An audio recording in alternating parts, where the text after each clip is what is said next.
नमस्कार दोस्तों, आशा करता हूं आप सब बहुत अच्छे होंगे। आज हम बात करेंगे एक ऐसी डिफेंस डेवलपमेंट की जिसने साउथ एशिया के सिक्योरिटी डायनामिक्स को हिलाकर रख दिया है। हाल ही में चीन ने जुहाई एयर शो में अपना नया 5th generation stealth fighter jet J-35A और उसका एक्सपोर्ट वेरिएंट J-35AE दुनिया के सामने अनवील किया है। ग्राउंड रियलिटी ये है कि पाकिस्तान इस एडवांस्ड जेट का पहला इंटरनेशनल कस्टमर बनने वाला है।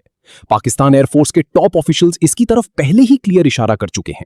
जब भारत के पास अभी तक अपना कोई 5th जनरेशन फाइटर जेट नहीं है, तो पड़ोसी का ये मूव भारत के लिए एक क्लियर रेड फ्लैग है।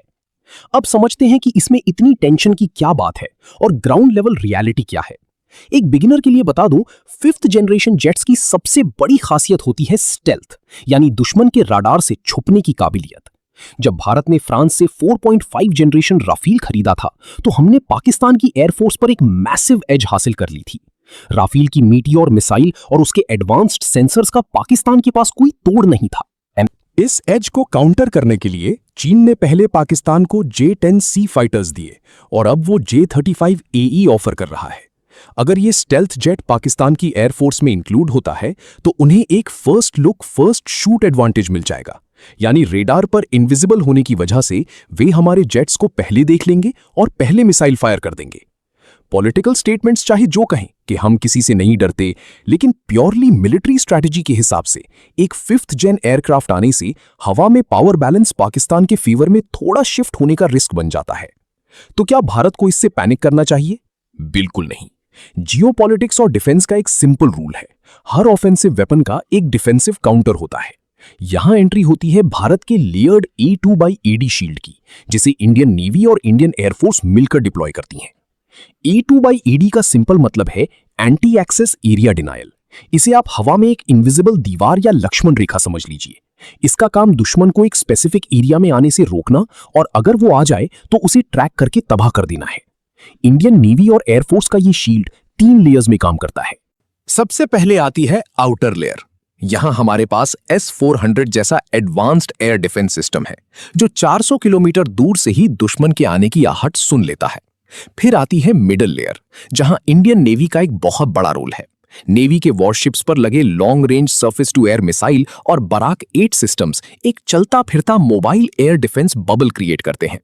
अगर J-35AE समुंदर या कोस्टल बॉर्डर्स के रास्ते भारत में घुसने की कोशिश करता है और पहली लेयर से बच निकलता है, तो 70 से 100 किलोमीटर की रेंज में ये नेवल मिसाइल्स उसको आसमान में ही ढेर कर देंगी। और आखिर में आती है इनर लेयर, जिसमें Akash missiles, QRSAM, quick reaction surface to air missile और हमारे शिप्स पर लगे क्लोज इन वेपन सिस्टम्स होते हैं। ये बिल्कुल शॉर्ट रेंज में दुश्मन को डिस्ट्रॉय करने के लिए बने हैं। आपको एक टेक्निकल फैक्ट बता दूं, कोई भी स्टेल्थ जेट 100% इनविजिबल नहीं होता। जब वो दुश्मन पर हमला करने के लिए अपने वेपन्स बे, जहां मिसाइल छुपी होती है, कि डोर्स खोलता है, तो अचानक से उसका रेडार सिग्नेचर बढ़ जाता है और वो रेडार पर दिखने लगता है। भारत का ये नेटवर्क्ड मल्टी लेयर्ड रेडार और मिसाइल सिस्टम इसी फ्रैक्शन ऑफ अ सेकंड का वेट करता है। जैसे ही वो रेडार पर आएगा, हमारी इंटरसेप्टर मिसाइल्स उसे लॉक करके डिस्ट्रॉय कर देंगी। ओवरऑल चीन का पाकिस्तान को J-35AE स्टेल्थ फाइटर देना भारत के लिए एक बहुत सीरियस स्ट्रेटेजिक चैलेंज जरूर है, लेकिन ये कोई डूम्सडे सिनेरियो नहीं है। हमारा A2AD शील्ड एक बेहद सॉलिड और टेस्टेड डिफेंस सिस्टम है, जो इस खतरे को न्यूट्रलाइज कर सकता है।